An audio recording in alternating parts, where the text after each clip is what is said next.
अस्सलाम वालेकुम दोस्तों आपने देखा होगा कि आज सुप्रीम कोर्ट का फैसला है जो कि नज़र आ रहा है कि इंपोर्टेड कंपनी के ख़िलाफ़ होगा, क्योंकि इन्होंने काम ही ऐसा किया, गैर आईनी किया काम।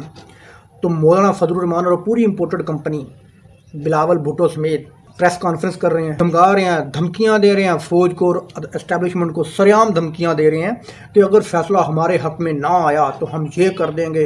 मौलाना साहब खुलेआम धमकियां दे रहा है कि हम इंतशार फैला देंगे। ऐसे मौलवियों को उठा के उल्टा लटका के थाने के अंदर छितर पर मारने चाहिए। इतने 100 छितर मारकर एक गिनना चाहिए ऐसे मौलवियों को, मौलाना डीजल जैसे मौलवियों को जो इंतशार फैलाने की बात करता है सरेआम, वो भी मीडिया पे। उसके अलावा बिलावल साहब यहाँ पे धमकियाँ दे रहे हैं कि हम ये कर देंगे, वो कर देंगे। बाप आपका बिलावल साहब डर के भाग गया, वो कहता है कि इस इस्टेब्लिशमेंट के ख़िलाफ़ ना जाओ और आप इनके साथ फिर बैठे हो। तेरा बाप भाग गया, वो कहता है ये इस्टेब्लिशमेंट के ख़िलाफ़ बयानियाँ नहीं बनाना, मैं भाग रहा हूँ दुबई में। उसने दुबई भाग के ये शो किया कि मैं इनके साथ नहीं हूँ। उसने इस्टेब्लिशमेंट को दिखाया कि ये जो बकवास कर रहे हैं मैं इनके साथ नहीं हूँ।